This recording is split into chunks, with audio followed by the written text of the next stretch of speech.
All right, everybody. Welcome back to another episode of Socially Unsociable, or as I just recently learned, Socially Unsocial.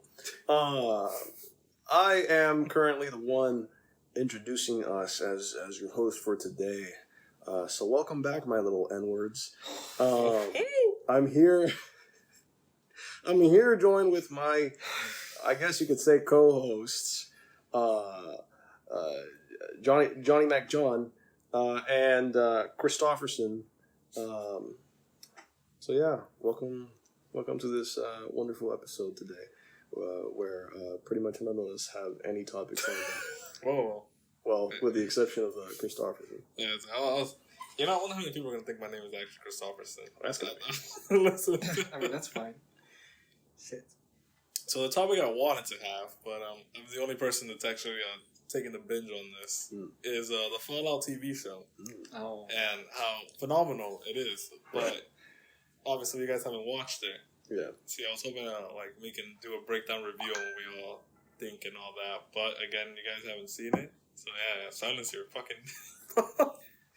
So instead, I'm going to split it off into two topics, and then hopefully whenever you guys watch it, reconvene and give it a little review. Right. And the first question I have is, what is your favorite Fallout game?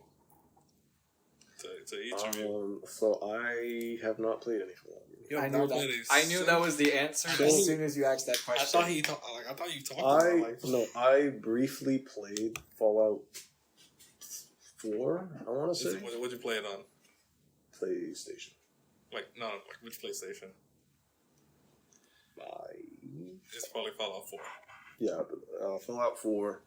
I played it briefly, and I just didn't really particularly like the combat, so I just kind of stopped.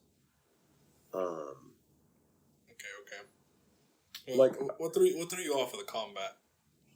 I don't know. It just felt very bland.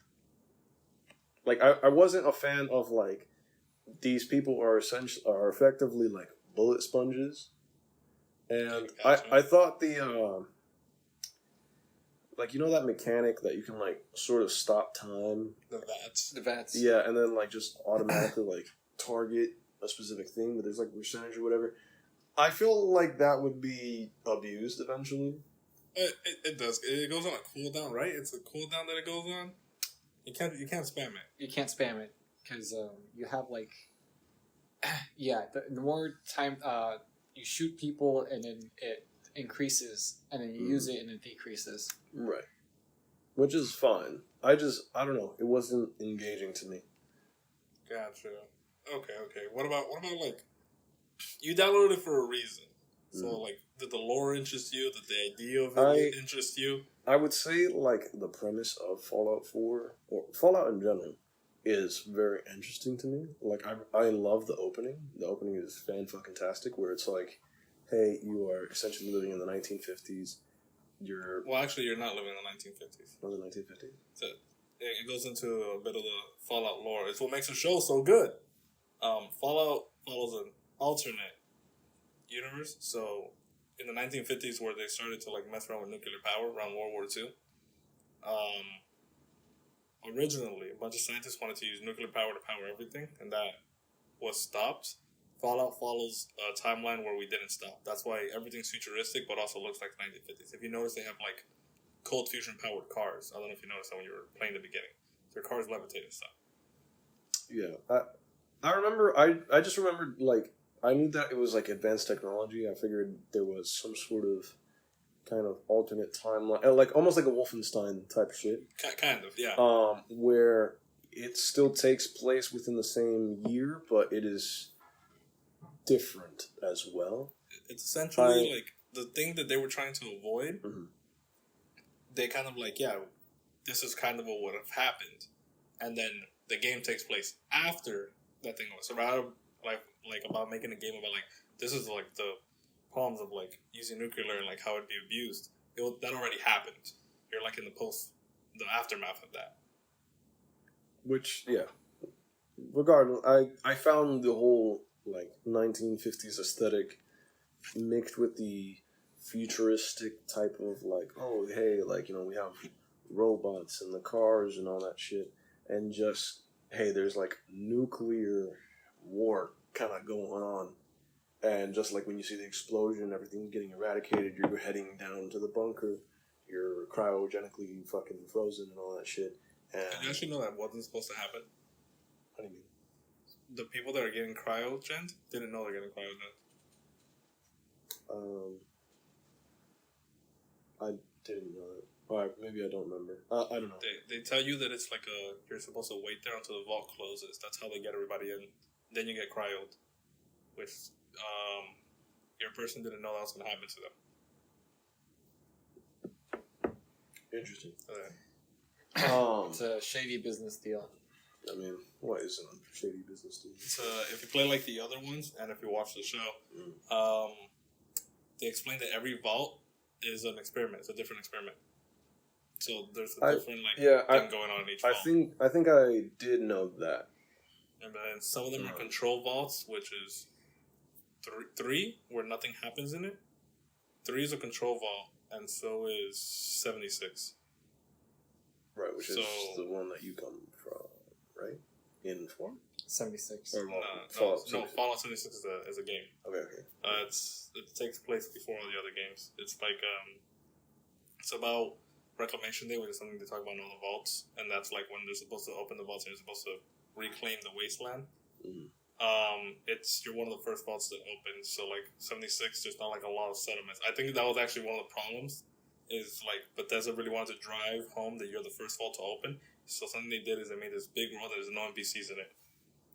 Yeah, it's just empty. Yeah, it was just you and like your friends in this empty ass world. That's a bad idea. Which is like it's certain like that type of stuff definitely is. I know this is a whole different tangent, but usually with prequels, you kind of have to take into account the fact that a lot of the stuff that makes your world is no longer, or it's not there yet. Established, yeah. Yeah, like something like in Red Dead Redemption 2, if you go back to the same area that you play in 1, it is basically empty, like completely. There's nobody there. There's nobody settled there yet. Yeah, like you can go to like the McFarland Ranch, but there's nothing there. If you go to Armadillo, it's just kind of like same thing, barren wasteland. If you just keep going, there's nothing there.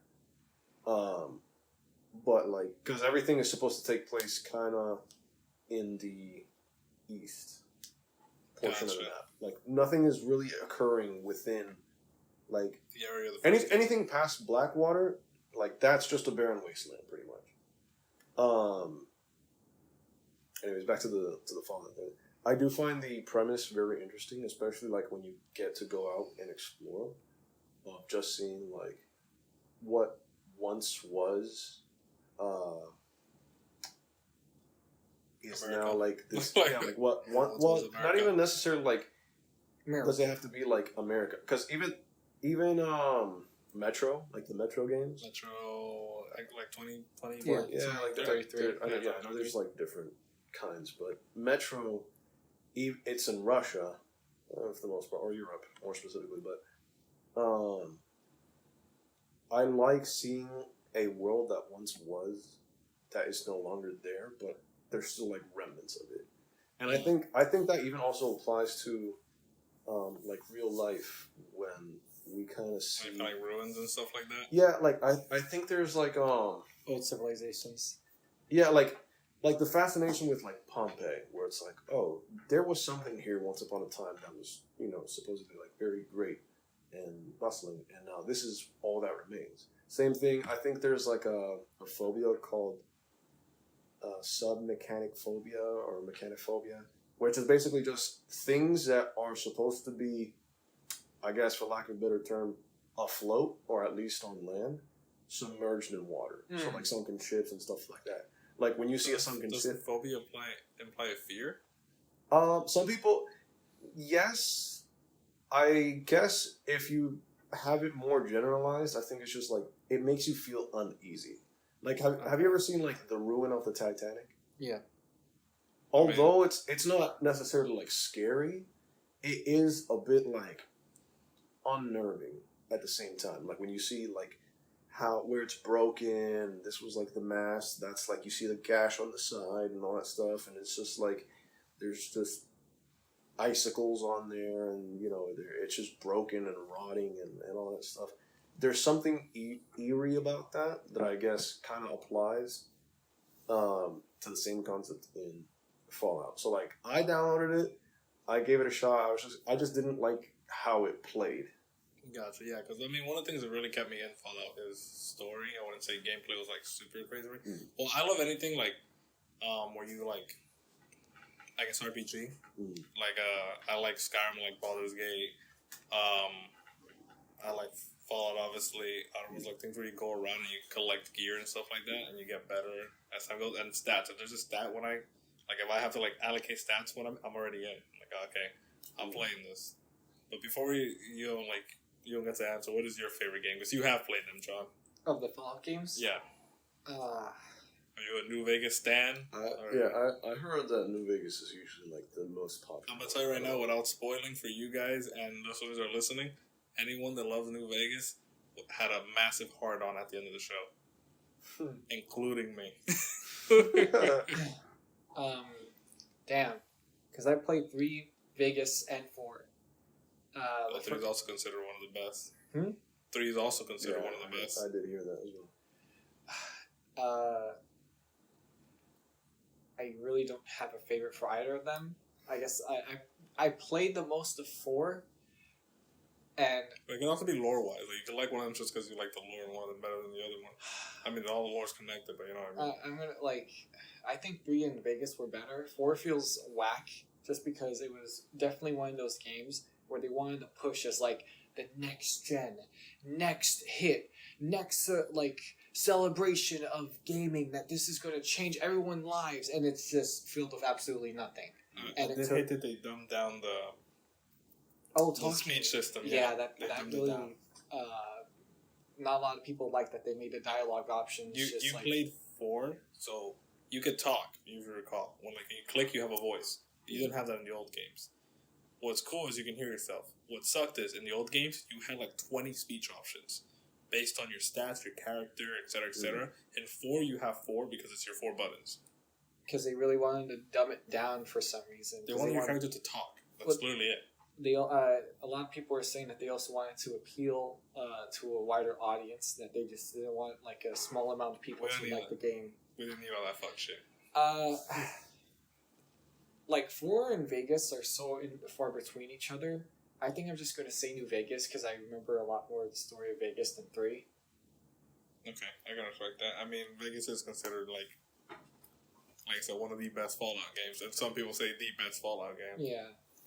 And it's funny because it's the only one where you're not a vault dweller. Yeah, you're just some dude. You're a messenger, like a carrier, right? You're a courier. Yeah, carrier. You're supposed to be taking. I don't think you're gonna play it. So I don't think you're carrier. You're taking a chip that essentially this guy who runs Vegas, who lives in a computer.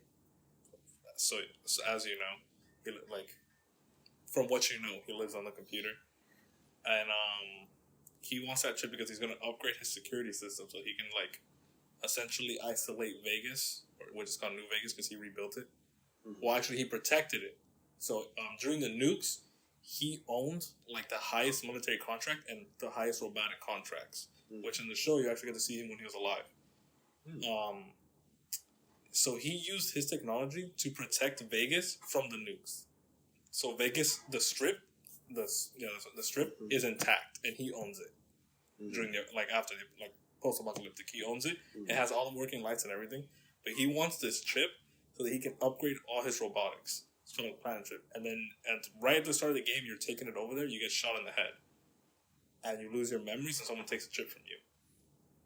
And then that's the start of the game. So you're regaining your memories, and all you know is this guy shot you, and he's going to Vegas, and you want revenge on that guy. And then everything else unfolds. And it's just basically do whatever you want, go wherever you want. You don't need to follow the main story. You just do side quests, and there are actually side endings. Yeah, you're not tied to just one ending. You're tied to a pathway, a storyline, and as you're playing, you assume that's the main storyline, but that's just a storyline that exists within the game, and you could just you could do one of the storylines is I think you assassinate John F. Kennedy. Excuse me? Yeah. John F. Kennedy's alive? Yeah. Yeah, because he was protected. He wasn't president yet. Oh, yeah, that's right. Oh, he's not president, right? He's not President Kennedy. Yeah, he's just Kennedy. He's called something else Kennedy because it's like factions. It's like the New California Republic and then something else. Yeah. There's like a bunch of factions because Vegas is all about faction wars. It's because everybody wants Vegas. Yeah, everyone wants Vegas. That's why the guy wants a chip. Platinum chip. He wants it because he wants to keep the factions out. And then other people are trying to get it from you because they want to take over Vegas. Yeah. I think, I believe all the endings are you can help this guy out and he keeps Vegas. You can take Vegas, you can kill him and kill all the other factions and make Vegas a free state. So Vegas controls Vegas, like the people. You can give it to the guy that killed you and help him out and then he takes over Vegas. Or you can, give it to Caesar. And he's like trying to start like this. He follows like the rules of like old Rome or something. Like he even wears like a Roman like outfit, right? Yeah. He's called like the leader. You can give it to him. I only remember what Caesar wanted. I know he wants Vegas, but I don't remember. Hoover Dam. He wanted to take over Hoover Dam, and then from there, he wanted to take over the entirety of the West Coast of America. That nigga's balling.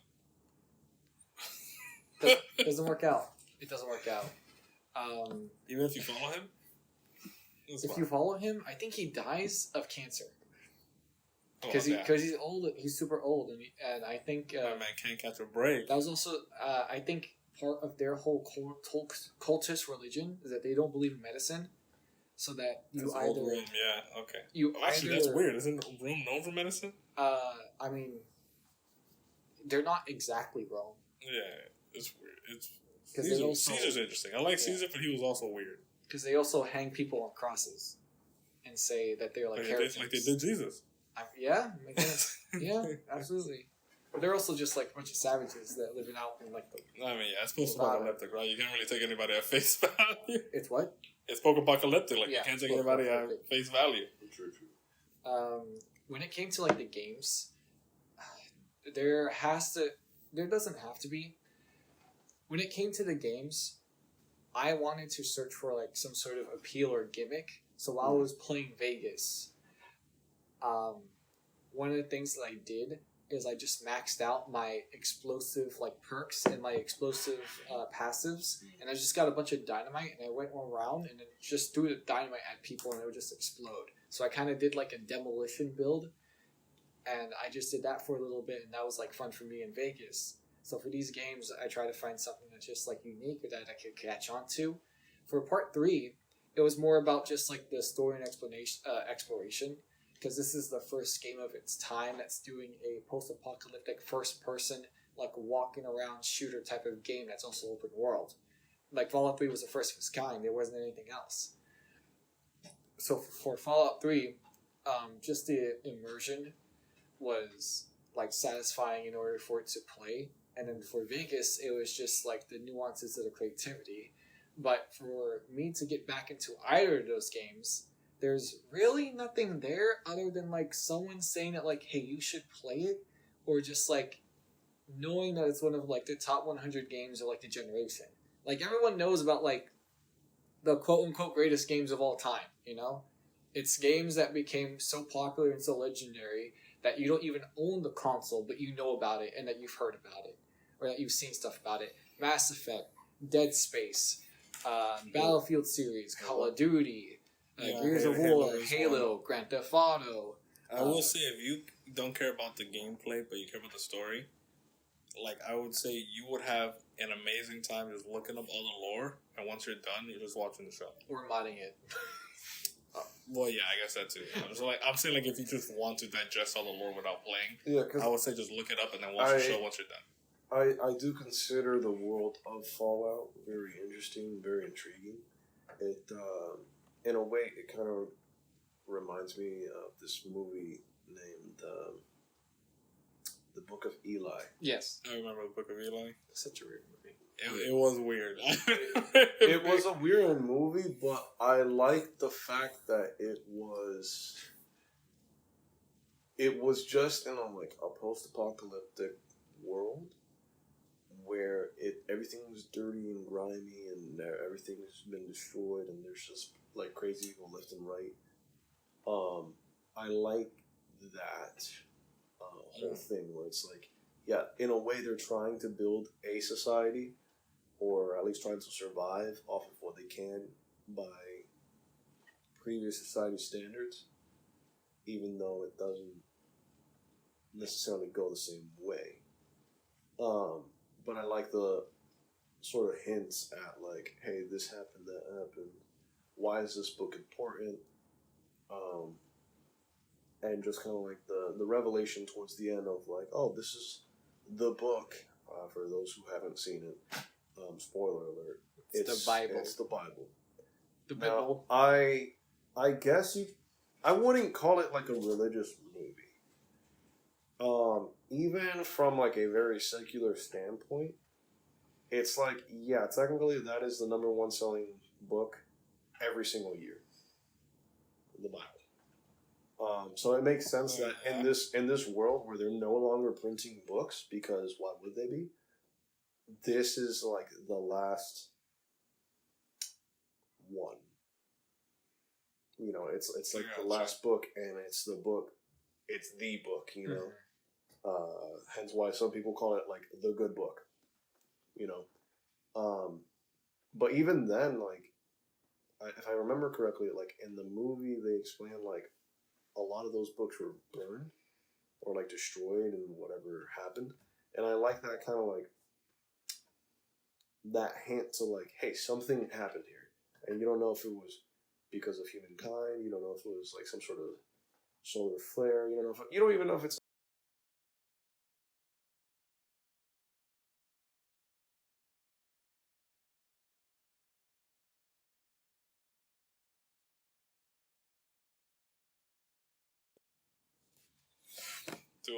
We had a small interruption. So if there's any discourse, or because that sounds funny, we none of us looked at how long the call was going, so we actually don't know where it stopped. What's the last thing we said before it got cut off? we were talking about the Jews. There was also not 10 seconds of silence, so I can get rid of the air. Oh yeah, you could probably get rid of it. What I'm saying is grab the two items, stitch it together, then do that. Oh, okay. Yeah. I mean, that's gonna be weird, but I don't know. We probably gotta do a transition. Do like a no, it's because like two separate audio files and combining them together, then saying for the second one to get rid of the air of the first one. I'll work. Yeah, because like if you put it back to back and then do what the process you're gonna do. I guess. Yeah, we're also recording how we're discussing how. That's fine. And they understand video editing, right? They understand. Audience, type in chat in comments if you understand video. I don't even know how you could have a discussion about that. Yeah. Something because you were talking about Metro and you were talking about the Book of Eli. I'd say to me, the best. We're talking about Lucy. Yeah, we're discussing Lucy. The best apocalypse. Well, Ella, I like her actress, but the best post-apocalyptic like settings that I love are The Last of Us. I think The Last of Us hits, and Mad Max. Mad Max is a goated post-apocalyptic story. I would agree. I would say a personal favorite that also takes place within kind of like the apocalypse is there's a book about it and there's a movie. It's called The Road. Don't know. I mean, I might know it, but I don't think I know. So it's essentially about like a father and a son who are traveling to, I want to say it's either the West Coast or the East Coast. So they're trying to get a boat and live on the water, away from like land. Now there's no like monsters. There's no like mutants or there's nothing crazy per se. Yeah, it's just end of the world. Yeah, but it's very interesting on. If I remember correctly, there's flashbacks to the night that it was happening, like when something was happening, like they lost power, they lost water, and how the mom like fucking vanished. Shit, what happened was that they were staying at their house, and the mom literally, I guess out of depression, or she's just like over it, she just opens the door and like walks out and is never seen again. So you don't know if she's dead or whatever. It happens. But essentially, they're just traversing this post-apocalyptic land and just trying to survive off the land, like trying to find water and all that shit. I don't remember too much like of the drama that happened, but in the movie, everything is obviously dark and grimy, and if I remember correctly, black and white. But I would say that is also a very good, I guess, story or post-apocalyptic story, because they don't mention what happened. So it could once again be like nuclear war. It could be some shit like Leave the World Behind. It's just strange ongoings. Leave the World Behind was a good movie. I was about to say show. But yeah, I would recommend to the audience check out The Road. It's a good thingy. Movie. Good little story. Yeah, it's a good little. It's a good little story that the Monkey Man would love to watch. There was actually something I was thinking about recently of like a post-apocalyptic D&D campaign, how magic and like the classes would play into that, in the sense of like if you're like a wanderer or you're like a wizard, like how does that like work, stuff like that, and how that's well, if you're a wizard, like, do you have to like go into alleys and like suck people off in order to get like the necessary materials to, you know, like write down spells and stuff like that? Well, you can, I would say wizards are at a big disadvantage because because the sorcerer can just show up and blow your shit up. Right, that's what I'm saying. I don't even need that. Like, would there be sorcerer gangs? But then it also goes into something, right? Like, let's say the sorcerer is the reason the apocalypse. Like, are they hated now? That is true. Or warlocks. I think. Yeah, because warlocks would have to wait. So then, if there's like devils and stuff like that, are there all other realms? Yeah, it could be like. I mean, so are they chilling? I mean, that could be part of the story. It could be a bunch of people trying to get to another realm because they're like, those motherfuckers are chilling. Yeah, because like your society in apocalypse could just be some like races just Tuesday. You know, like your continent in a wasteland. When yesterday it was a perfect utopian, like a modern society, could be a different races like every other day because they live like underground with no technology at all. You know, they're like thousands of years in the past in comparison to you. Yeah, that'd be crazy having an apocalypse and then running into a drow and trying to explain to them your problems. It's like, bro, I don't care. Shut up. Yeah, I get it, bro. Yeah, you know where I live? In the Underdark, man. Shit sucks. Damn. You ain't got no electricity or fire? That's the forest, buddy. That's where I live. I've been there for 23 years. Must be crazy. Didn't hear me complain. And it's like... Don't you got magic fingers or whatever, bro? Figure it out. Bro, what are you doing with the magic fingers? It's just like, what is the apocalypse, you know? It's like, is it a zombie apocalypse? Because, like, there are already ghouls out there, you know? I was thinking something akin to like Tiamat being released, the aftermath of that. Tiamat's like the 5-headed like dragon god that people are usually trying to stop from coming out. Mm-hmm. But like, what if you live in a world where Tiamat already like fucking scorched half the planet and shit like that? Because on apocalypse, there's already zombies. So on an apocalypse, like in D&D, zombies exist. So, like, how the fuck did we fuck up and let it overrun? So I thought zombies is a little bit too easy but hard to explain because, like, these people are already, they know how to kill zombies. They have to kill zombies, like, every other week. Not to mention, in a world where I can shoot a fucking fireball that explodes, I doubt zombies are that big of a fucking you would need a rogue god to cause an apocalypse in a D&D world. Did you just say rogue god? Okay. I thought you meant, like, a rogue class and then god. Like one of the gods decided, fuck y'all. New topic. What do you think is the best? Like anal. of what I'm joking. of the apocalyptics that could happen? What do you think is the best? You got zombie apocalypse. You got like just random infection outbreak apocalypse, and then you have like everyone disappears apocalypse. Like a rapture? Yeah, rapture, and then there's no explanation for that. You have like the crash, like the destruction of the modern society, or like all of the money disappearing, or like it turns out there was no gold at all, or Wall Street crashing, the economy crashing, a military uprising, AI, aliens. What Probably like economy crash.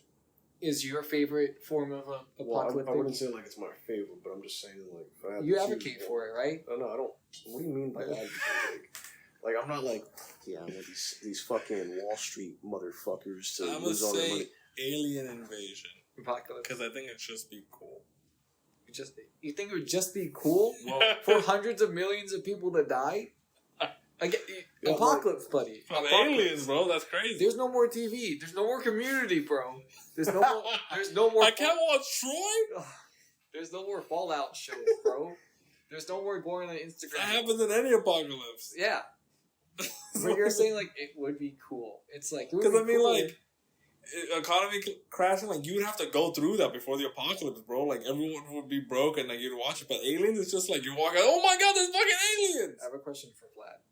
What if you are able to look at yourself through different dimensions, Yeah. and you see that you end up with this one specific partner in this dimension Yeah. where it's apocalypse, and you look at your other dimension selves, and like none of them you end up with a partner. So are they?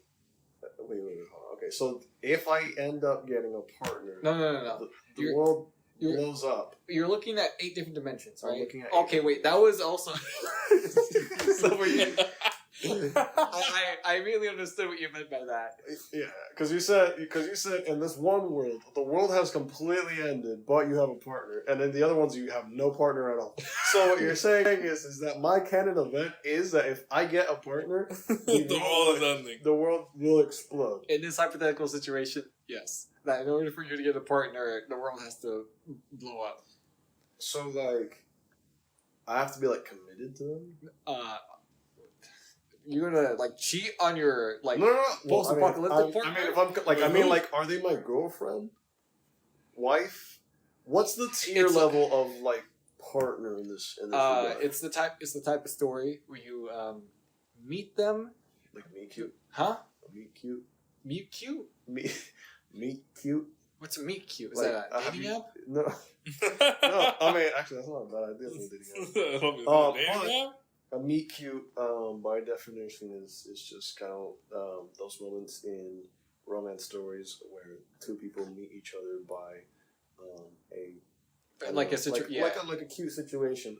Usually, if you're an anime fan, it's like the guy's walking and the girl with the toast in her mouth is doing a dead sprint like Usain Bolt and crashes face first into his cranium, causing permanent brain damage. Yeah. But they eventually fall in love and go on wacky adventures and the whole rom-com, etc., etc.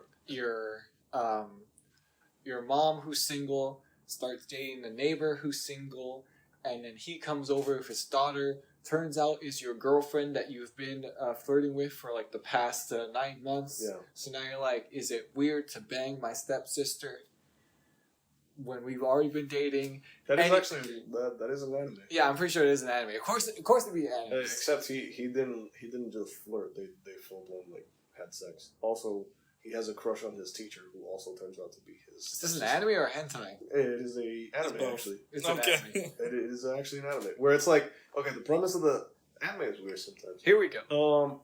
You've So- seen My Ex-Girlfriend is My Stepsister? I am. Have you seen it? I have. It's actually good. Oh, is Where- it like filled with dialogue? Yeah, it's a little quirky. It goes into a lot of like the psychology of things. It was enjoyable. Hold on, I don't want to interrupt him. You were Oh. saying- Yeah, go on. the premise of this one anime that I came across it was that the guy has a crush on his teacher, Don't we all? and he's like, I want to bone my teacher. But then this other girl, she's like, well, you're not gonna. And I'm cute, you're cute. we should just bang. So they do. And everything's coolio and all. Then his, I think, mom ends up dating this other guy who they're like, they just spontaneously decide to get married and they're engaged or whatever. And so that guy and his daughters are moving in, but he then realizes that the guy's daughters are the chick that he banged and also his sister. So then it's like a weird love triangle / like moral dilemma of like you had sex with your stepsister.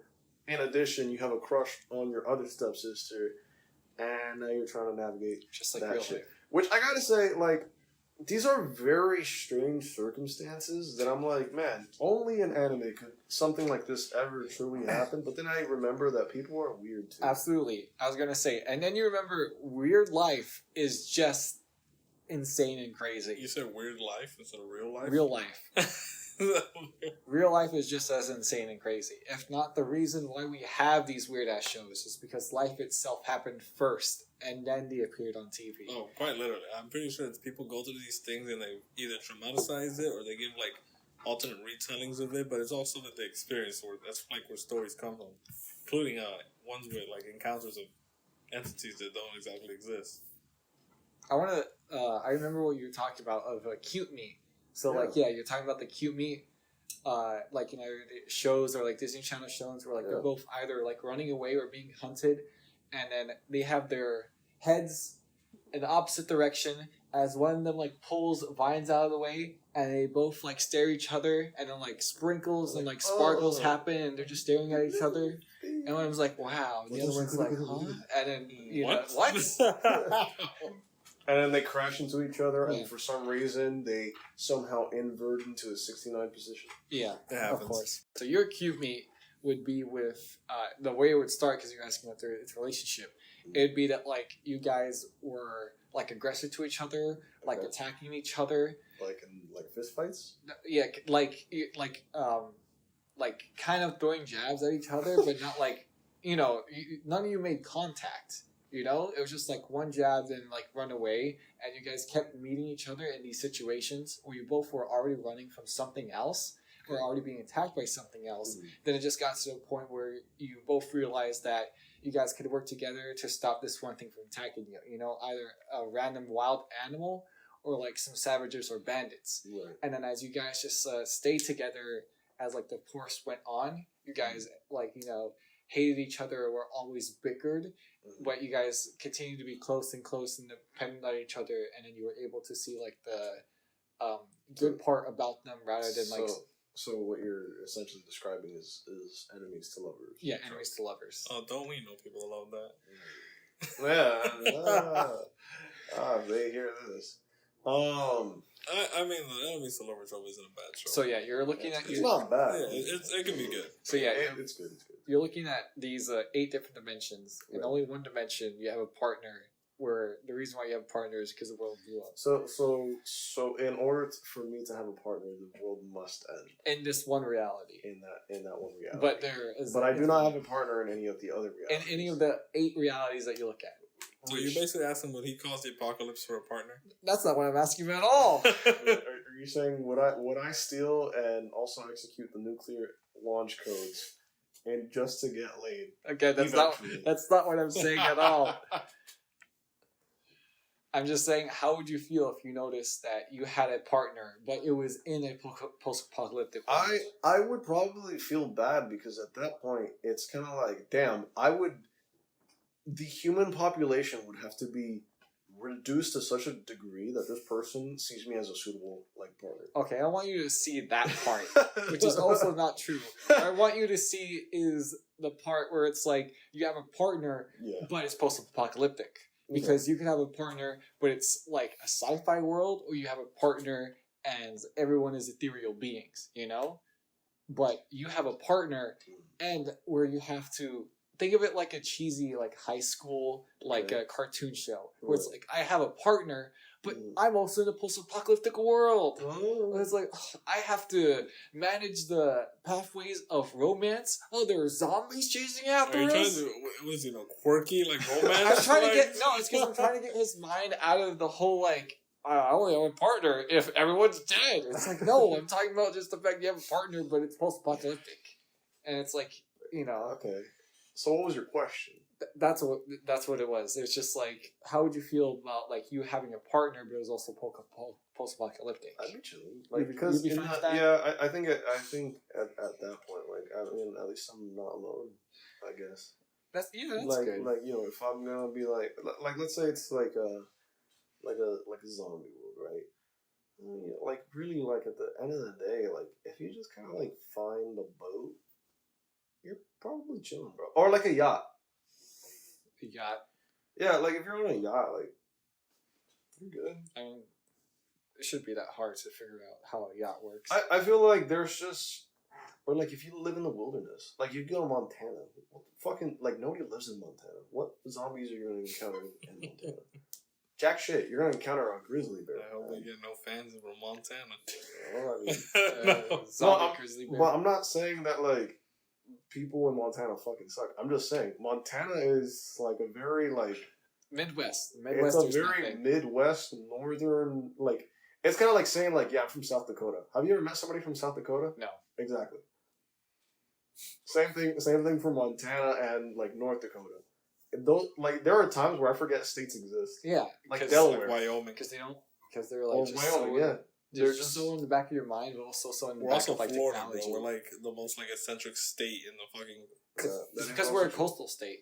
Like we have so much like rustle and bustle and just like Run that advances. shit going, bro. We have Florida, man, bro. We're known for literally like memes. Well, I'm talking about the fact of like we're a coastal state, And so like Miami. we have like what?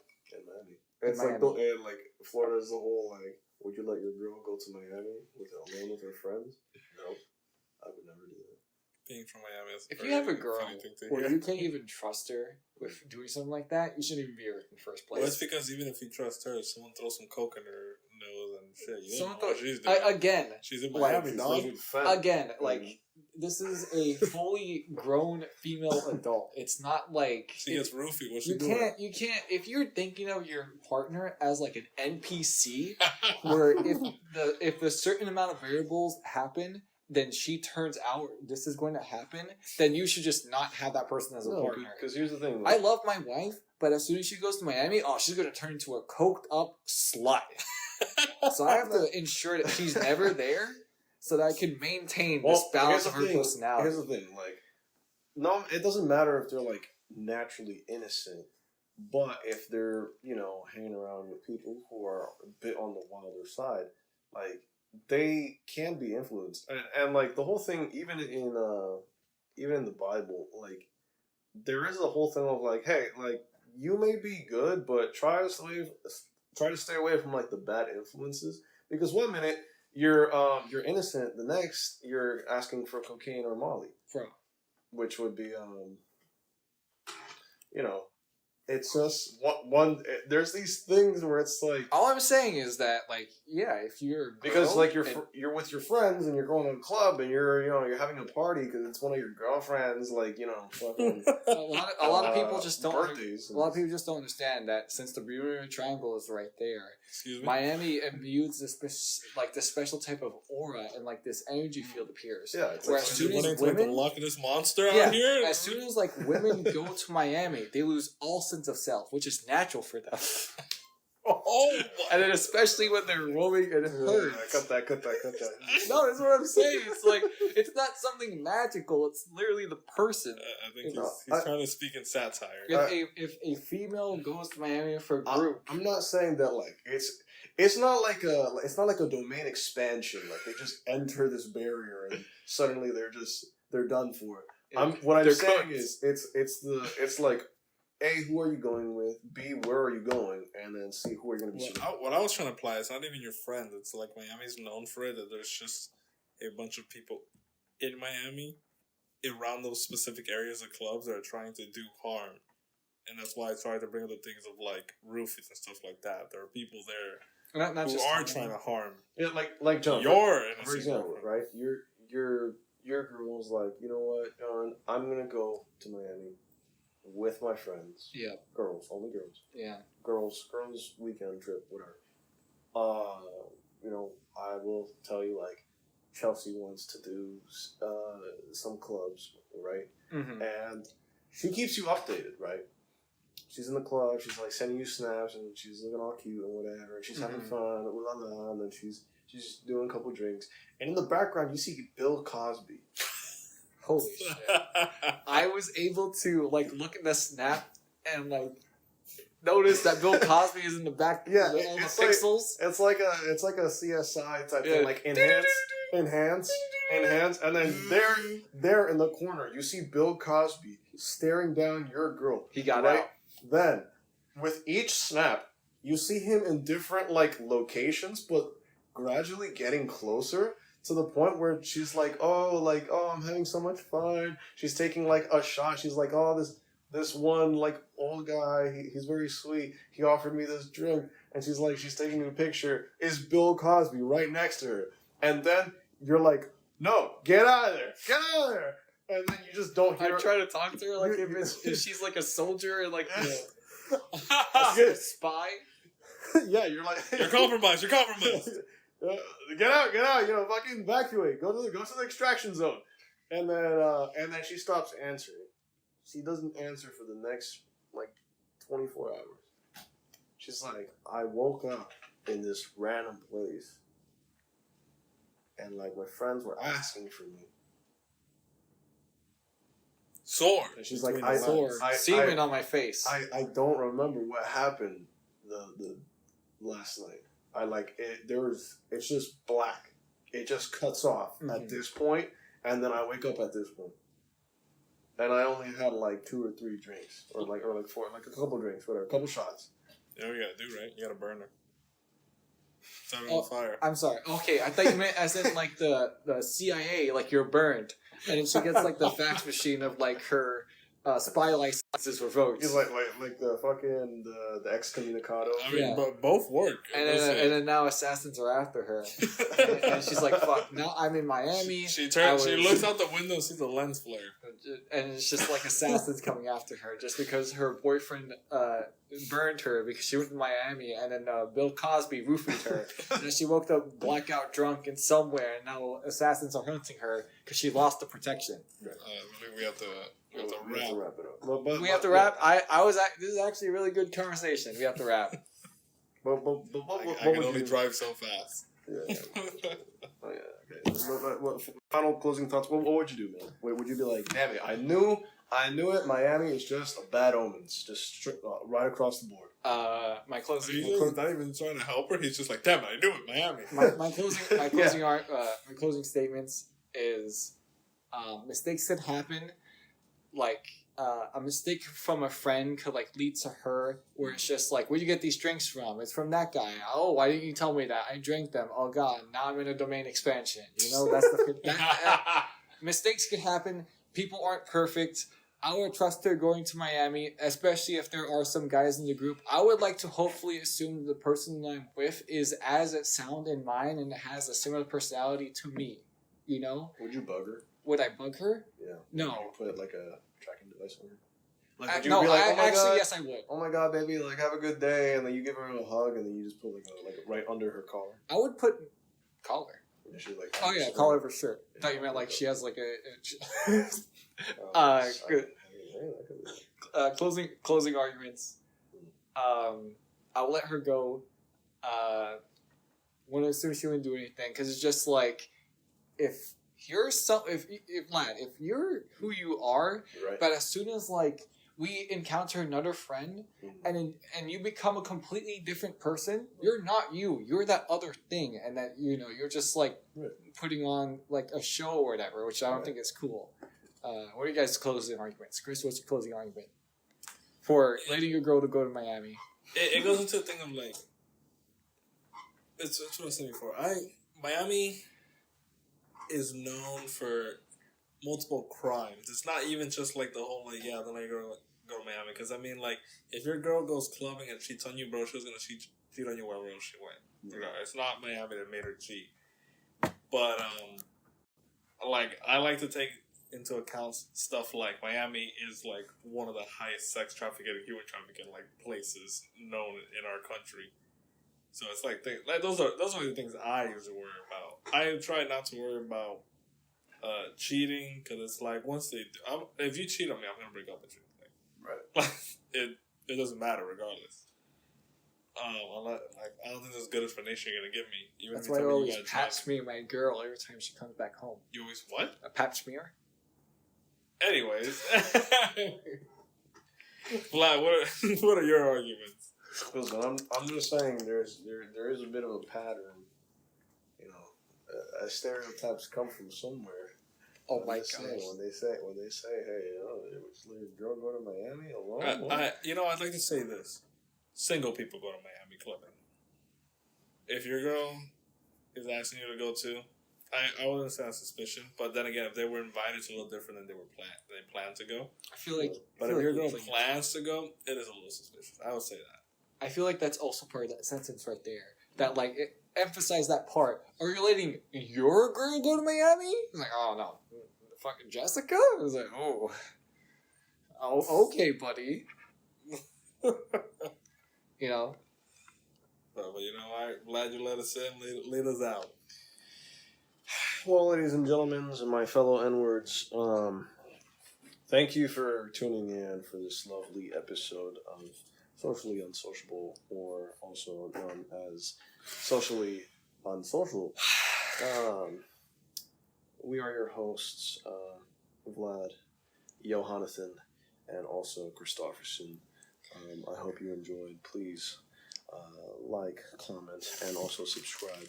I guess for commenting, comment, would you let your girl go to Miami? And also, if you lived in a post-apocalyptic world where you finally had a partner, would you be happy? Would you be sad? Would you, I don't know, just go nuts? I don't know. It's just, I don't know. Comment whatever you want. Comment why you hate a specific race of people, but I don't really care. Regardless, thank you for listening, and have a good one.